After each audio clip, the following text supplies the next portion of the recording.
నమస్తే. నేను మీ బాబీ వర్ధన్. బీబీసీ వాయిస్ ఛానల్‌లోని కామెంటరీ బాక్స్ కార్యక్రమానికి స్వాగతం.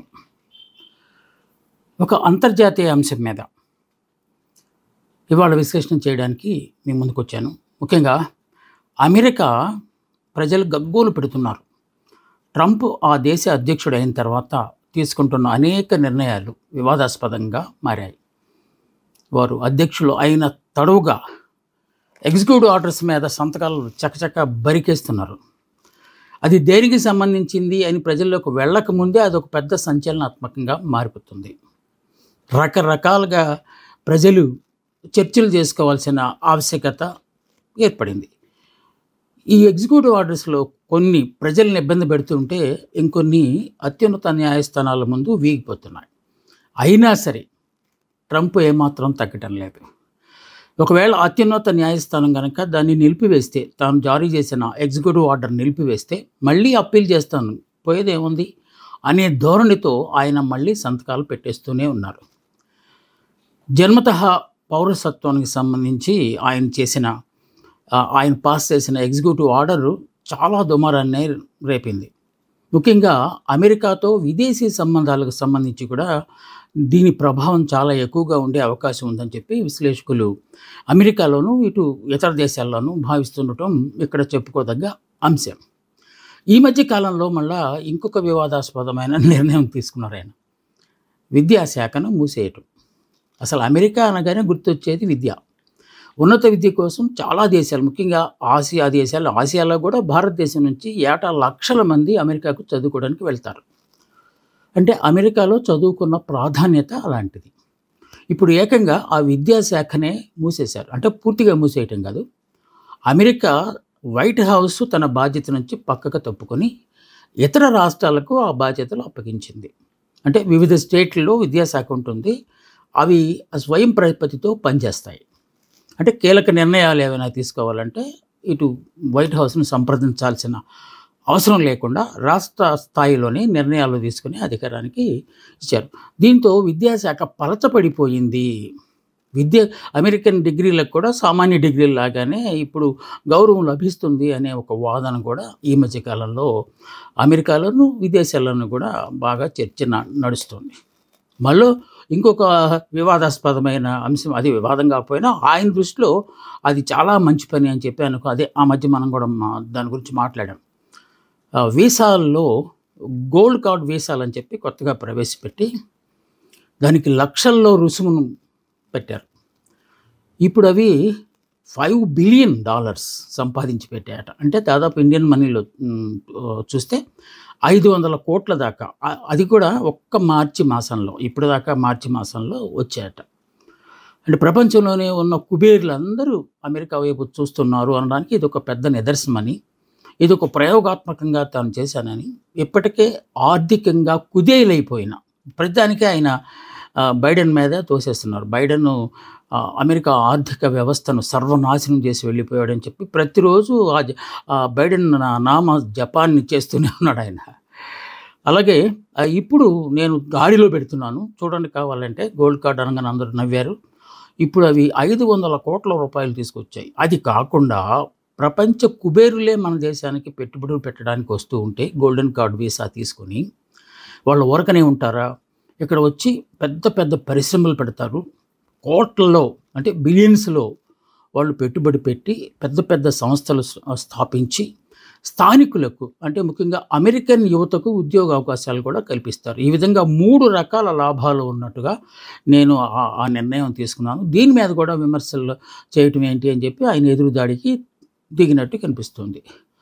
ఇంకొక ప్రక్క మరో పెద్ద వివాదాస్పదం ఏంటంటే, ఈ మధ్య కాలంలో అమెరికాలో ఎలాన్ మస్క్ ఒక అన్కాన్స్టిట్యూషనల్ వ్యవస్థగా, అంటే సమాంతర వ్యవస్థగా అమెరికాలో గౌరవాన్ని పొందుతున్నట్టు ఒక వాదన వినిపిస్తోంది.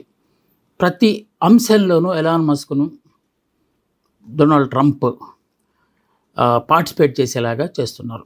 అంటే కొన్ని కీలకమైన అంశాలు, అంటే ఒక పక్క క్యాబినెట్ ఉన్నా కూడా వాళ్ళతో సంప్రదించకుండానే కొన్ని సందర్భాల్లో ఎలాన్ మస్క్ ద్వారా ఏ పనులైనా చేయించేదానికి ఆయన సమాయత్తమైనట్టు కనిపిస్తోంది.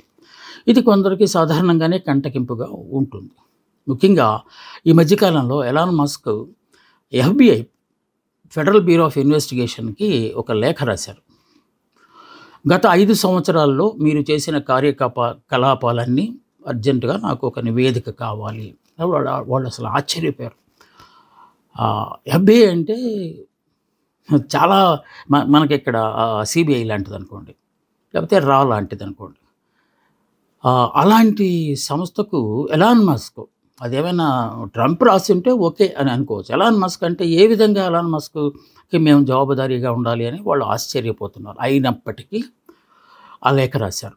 వెంటనే సంబంధిత అధికారులు ట్రంప్ దృష్టికి ఈ విషయాన్ని తీసుకొచ్చారు.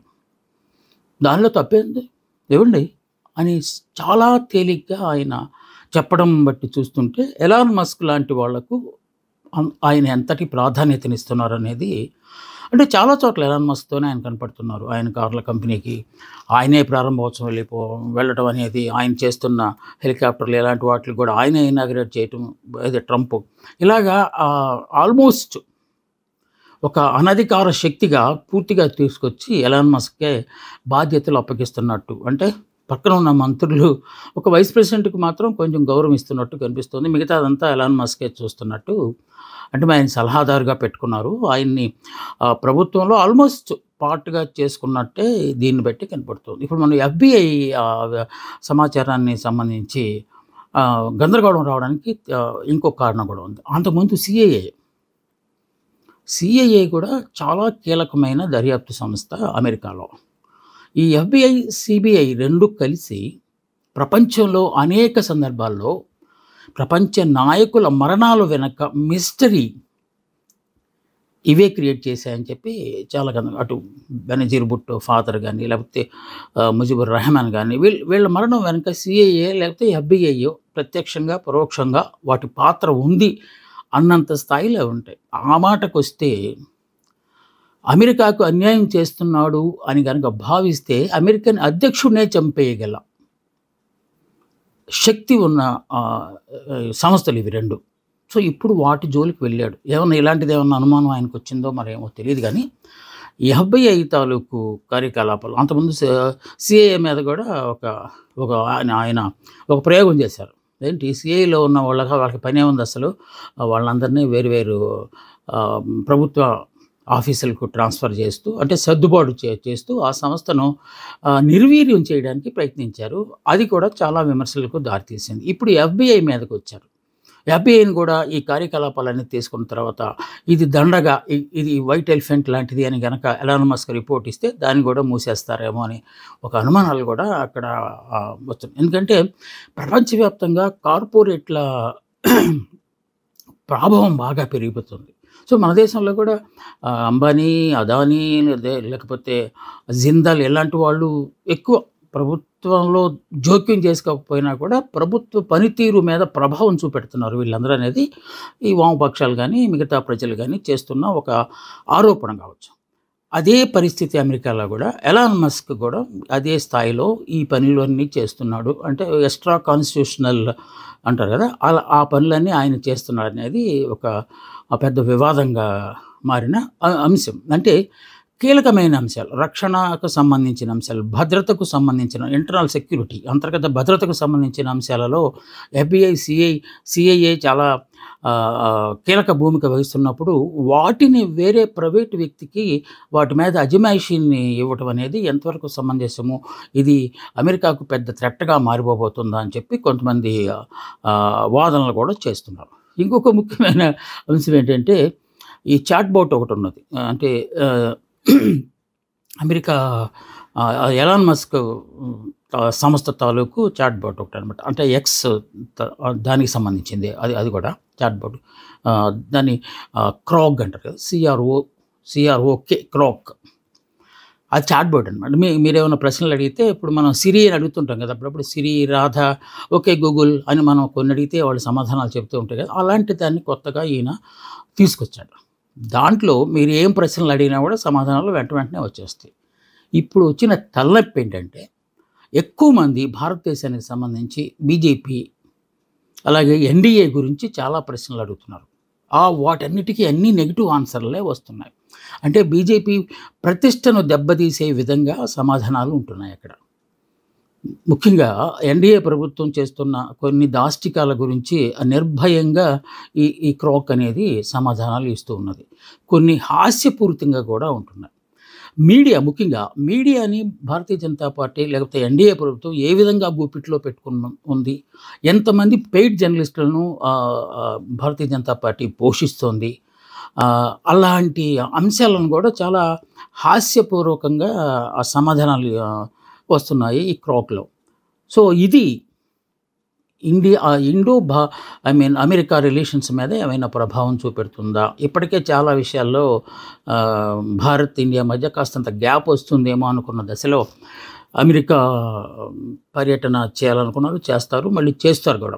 మళ్ళీ భవిష్యత్తులో కూడా మోడీ గారు అమెరికా వెళ్ళి అక్కడ సంప్రదింపులు చేసే కార్యక్రమం ఉంది. ఇలాంటి నేపథ్యం ఉన్న తరుణంలో ఈ ఈ ఈ టెక్నాలజీ చేస్తున్న ఈ విపత్ పరిణామాలు ఏ విధమైన ప్రభావాన్ని చూపెడతాయనే ఒక సందేహం కూడా మనకి కొట్టొచ్చినట్టు కనిపిస్తుంది.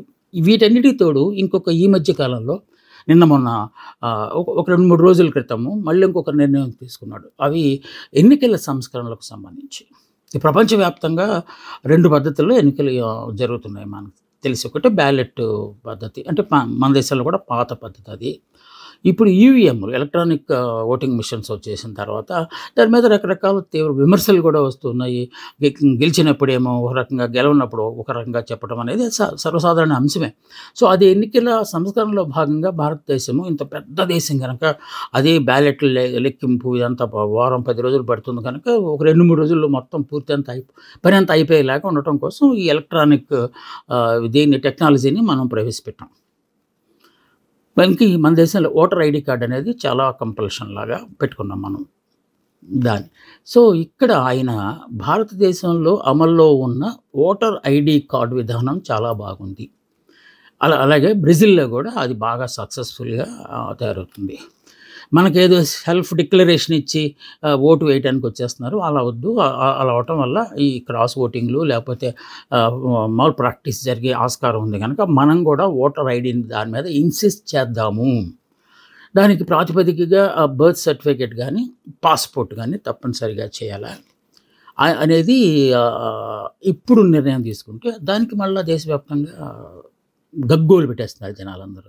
ఏంటి పిచ్చి పిచ్చి వేషాలన్నీ వేయటం ఏంటి? ఇప్పుడు మన ప్రైడ్ ఏంటి? ఎవరో వచ్చి మనకు సర్టిఫై చేయాల్సిన ఆస్కారం ఏంటి? మనం సర్టిఫై చేసి we are the citizens, we are the voters అని చెప్పుకునే స్వేచ్ఛ కూడా మనకు లేకుండా చేసేస్తున్నాడు అని చెప్పి దాని మీద కూడా పెద్ద దుమారం రేగింది. దీనికి పైగా దీన్ని బయోమెట్రిక్ అనుసంధానం చేయాలంటున్నాడు. అంటే ఎక్కడా చిన్న తప్పిదం కూడా జరగకుండా ఉండాలంటే ఇప్పుడు భారతదేశం లేకపోతే ఇందాక చెప్పుకున్న బ్రెజిల్ కంట్రీల్లో సక్సెస్ఫుల్గా అయింది కదా, చాలా చోట్ల ఇంకా బ్యాలెట్ ఉన్నది. బ్యాలెట్ తీసుకురావాలనేది గతంలో కూడా మన బైడెన్ అధ్యక్షుడిగా ఉన్నప్పుడు ఒక ప్రతిపాదన అయితే వచ్చింది. ముందుగా అమెరికా కనుక బ్యాలెట్ ఎన్నికలకు వెళ్ళిపోతే తర్వాత మిగతా దేశాలు కూడా ఫాలో అవుతాయి అని చెప్పి ఆ సందిగ్ధం ఒక పక్క ఉన్న తరుణంలోనే ఈ కొత్త నిర్ణయాన్ని ట్రంప్ గారు బయటపెట్టారు. ఇది కూడా కొంత వివాదాస్పదమైన అంశంగానే జనాలు అనుకుంటున్నారు. ఇక ఇలా రోజు రోజుకి షాకింగ్ మీద షాక్లు, కొన్ని దేశాలతో పూర్తిగా సంబంధాలు తెంచేసుకోవటాలు ఇలా. ఆయన ఎగ్జిక్యూటివ్ ఆర్డర్స్ మీద సంతకాలు పెట్టినప్పుడు ఒక మాట కూడా చెప్పాడు. ప్రపంచ యుద్ధం రానివ్వను, ఎక్కడ యుద్ధం జరుగుతున్నా ఆపేస్తాను. దాన్ని మనం గతంలో కూడా డిస్కస్ చేసాం.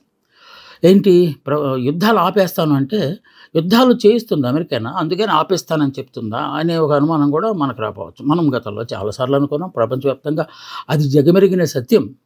ఏంటిది? ఎక్కడ 2 దేశాల మధ్య యుద్ధం జరిగినా దాని వెనక అమెరికా హస్తం ప్రత్యక్షంగా కానీ పరోక్షంగా కానీ ఉంటుంది అనేది.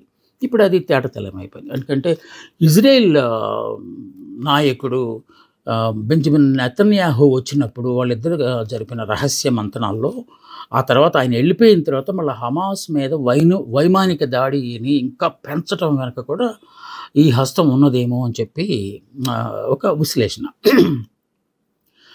ఇక్కడ ఇప్పుడు ఈ మధ్య కాలంలో కాల్పుల విరమణ అనే ఒక ఒప్పందం కుదిరింది. దాని ప్రకారం అటువైపు నుంచి గానీ, ఇటువైపు నుంచి గానీ ప్రొవొకేషన్ రాకూడదు. వాళ్ళు రెచ్చగొట్టే కార్యక్రమం రాకూడదు. కానీ ఈ ఈ వ ఈ సీజ్ ఫైర్‌ని కాల్పుల విరమణ ఒప్పందాన్ని ఉల్లంఘించి ఇజ్రాయెల్ హమాస్ మీద వైమానిక దాడి చేసి ఈ మధ్య కాలంలో దాదాపు ఒక 600 మందిని చంపింది. ఈ చావుల ప్రస్తావన వచ్చింది కనుక ఇప్పటిదాకా దాదాపు 1½ ఇయర్ నుంచి జరుగుతున్న ఈ యుద్ధంలో ఇజ్రాయెల్ చేసిన దాడిలో పలస్తీనాలో దాదాపు 60,000-70,000 మంది దాకా చనిపోయారు.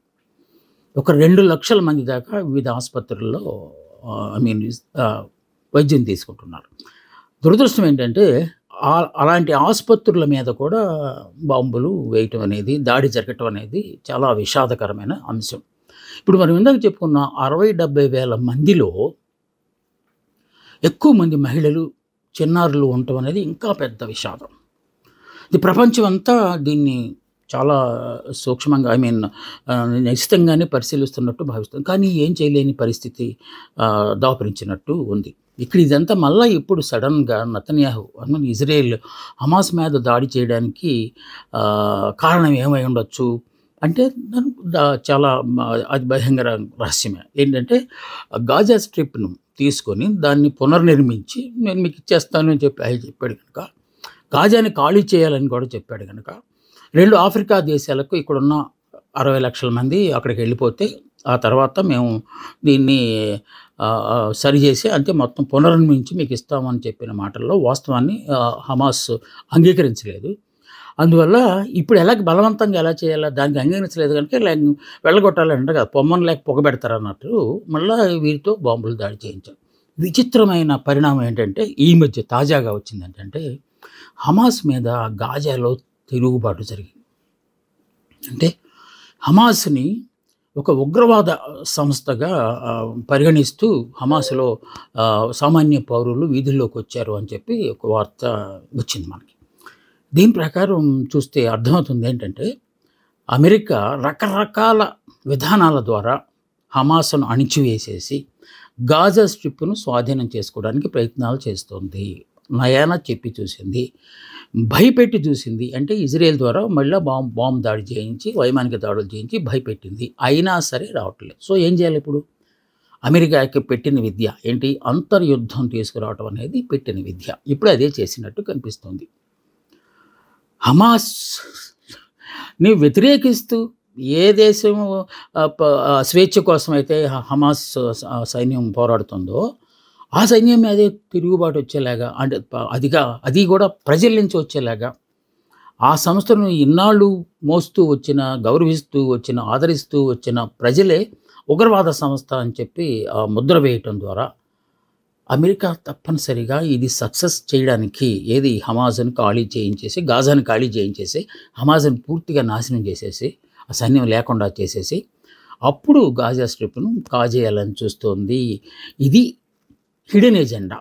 అంటే కనిపించకుండా అమెరికా చేస్తున్న ఒకానొక ఎత్తుగడ. అందుకే యుద్ధాలు ఆపేస్తాం చెప్తుంది. ఆపేయటం వెనక ఇలాంటి పనులు ఉన్నాయని చెప్పి అందరూ భావిస్తున్నారు. ఏమో అమెరికాలో ఏదైనా చేయొచ్చు, అమెరికాని ఏదైనా చేయొచ్చు. ప్రపంచ యుద్ధం లేకపోవచ్చు కానీ ప్రపంచంలో ప్రతి చోట యుద్ధం ఉన్నది అనే వాతావరణం ఎంత వాస్తవమో, ప్రపంచంలో ఎక్కడ యుద్ధం ఉన్నా, ఏ 2 దేశాల మధ్య యుద్ధం ఉన్నా దాని వెనుక తప్పనిసరిగా అమెరికా హస్తం ఉంటుందనేది మరోసారి రుజువు అవుతుందని చెప్పి ఈ అంతర్జాతీయ అంశాలను సమీక్షించే వాళ్ళు, లేకపోతే అంటే విశ్లేషకులు ఉంటారు కదా, మీడియా వాళ్ళు చేస్తున్న ఒక వాదన. ఏమో ఇలా రోజు రోజుకు విచిత్ర విన్యాసాలతో అమెరికాను ఎటువైపు తీసుకువెళ్తున్నారో ట్రంప్ అర్థం కాని పరిస్థితి ఉందని చెప్పి అక్కడి ప్రజలు, సామాన్య ప్రజలు, ముఖ్యంగా విదేశాల నుంచి వచ్చి అక్కడ స్థిరపడుతున్న వాళ్ళు చేస్తున్న ఒక వాదన. ఏమవుతుందో, ఎప్పుడు ఏం జరగబోతుందో అమెరికాలో ఊహించడం కాస్తంత కష్టంగానే అనిపిస్తుంది. ఇది అమెరికన్ అధ్యక్షుడు ట్రంప్ చేస్తున్న విచిత్ర నిర్వాకాలు, అక్కడ ప్రజలు గగ్గోలు పెడుతున్న అంశానికి సంబంధించి విశ్లేషణ. మళ్ళా మరో ముఖ్యమైన అంశంతో మీ ముందుకు వస్తాను. నమస్తే, మీ బాబీ గారు.